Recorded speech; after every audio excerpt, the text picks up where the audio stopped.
Hi hello నమస్తే, నేను మీ Monika. Welcome to BLM Studios. Genghis Khan ప్రపంచాన్ని వణికించిన యోధుడితడు.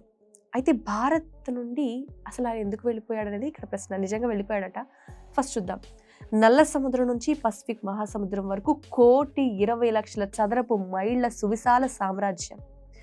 ఆఫ్రికా ఖండం అంత పెద్ద రాజ్యాన్ని కేవలం తన కత్తి వేటితో నిర్మించిన వ్యక్తే ఈ చెంగిస్ ఖాన్. ప్రపంచంలో 40 ప్రాచీన రాజ్యాలను మట్టి కరిపించాడు ఈ మంగోల్ యోధుడు. భారత్ సరిహద్దుల వరకు వచ్చి కూడా లోపలికి రాలేదు. ఎందుకు? సింధు నది దాటి ఢిల్లీని ఎందుకు ఆక్రమించలేదు? దీని వెనుకున్న అసలు కారణం యుద్ధమా, లేకపోతే ప్రకృతి వైపరీత్యమా? ఈరోజు ఈ చెంగిస్ ఖాన్ చరిత్రలోని అసలు రహస్యాలనే మనం తెలుసుకోబోతున్నాం.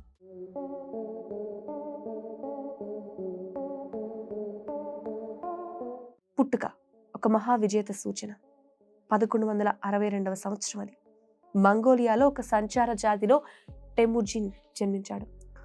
పుట్టినప్పుడు ఆ పిల్లవాడి అరచేతిలో ఒక రక్తపు గడ్డ ఉందట.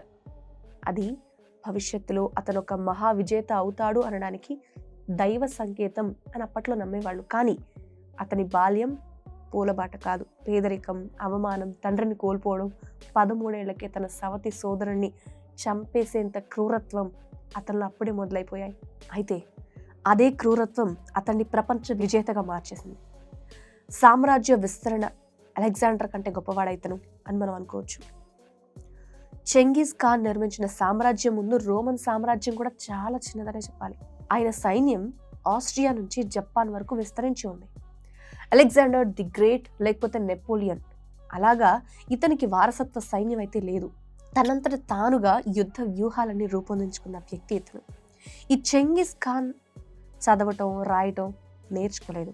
కానీ ఒక్కటే, మనుషుల మనస్తత్వాన్ని చదవడంలో ఆయన ఒక మాస్టర్. భారత్ సరిహద్దుల్లో చెంగిస్ ఖాన్ అనే పాయింటే కదా ఇక్కడ ఇంట్రెస్టింగ్. ఆ టర్నింగ్ పాయింట్ ఏంటో చూద్దాం. 1221 సంవత్సరంలో క్వారిజం సామ్రాజ్యానికి చెందిన జలాలుద్దీన్ని వెంబడిస్తూ చెంగిస్ ఖాన్ భారత్ సరిహద్దుల్లోని సింధు నది ఒడ్డు వరకు చేరుకున్నాడు. ఈ జలాలుద్దీన్ ప్రాణాలు కాపాడుకోవడానికి 180 అడుగుల లోతులో ఉన్న సింధు నదిలోకి తన గుర్రంతో సహా దూకి అవతలొడ్డుకు చేరుకోవడం జరిగింది. అయితే ఇది చూసిన చెంగిస్ ఖాన్ జలాలుద్దీన్ ధైర్యానికి ఆశ్చర్యపోయాట. కానీ అక్కడితో యుద్ధం అయితే ఆగిపోలేదు.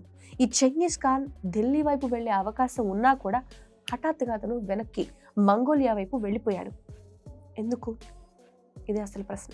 వెనక్కి వెళ్ళడానికి అసలు కారణాలు ఏంటి అనేది చూస్తే చరిత్రకారులు ప్రధానంగా 3 కారణాలను అయితే చెప్తున్నారు.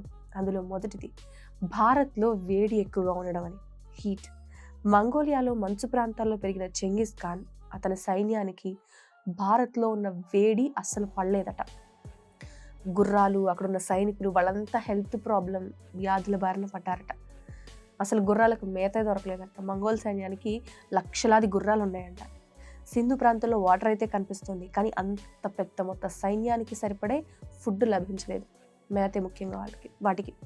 చెడు శకునం ఏంటంటే చెంగిస్ ఖాన్ మూఢనమ్మకాలను చాలా బాగా నమ్ముతాడట. అంటే ఆయన సైన్యం అడవుల్లో ఒక ఖడ్గ మృగాన్ని చూసి భయపడిందట. ఆ సైన్యం మొత్తం భయపడిందట.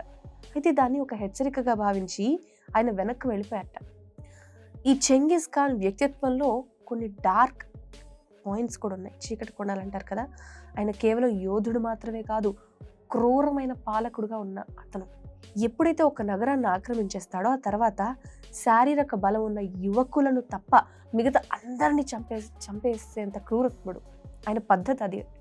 బామియాన్ యుద్ధంలో తన మనవడు చనిపోయినప్పుడు ఆ కోపంలో అక్కడున్న కోళ్ళు, కుక్కలను కూడా వదిలిపెట్టకుండా చంపేసిన జుగుప్సాకరమైన సిచ్యువేషన్ అతన్ని. అలాంటి ఆదేశాలు కూడా ఇచ్చాడు. అట్ ది సేమ్ టైం ఒక పేద రైతు కష్టాన్ని చూసి పన్నులు కూడా రద్దు చేసేంత దాతృత్వం కూడా ఆయనలో అప్పుడప్పుడు కనిపించేదట.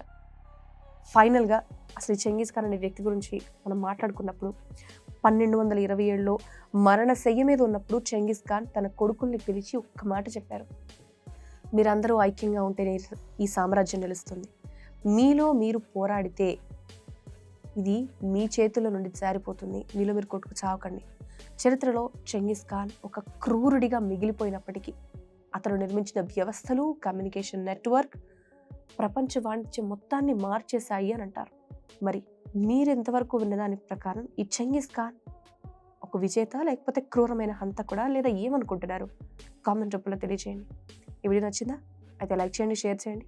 Thanks for watching. Pilot, air hostess, airport staff, A job అయినా ఏరో ఫాల్కన్స్ తోనే సాధ్యం. కోర్స్ చేయండి, జాబ్ కొట్టండి. Contact now.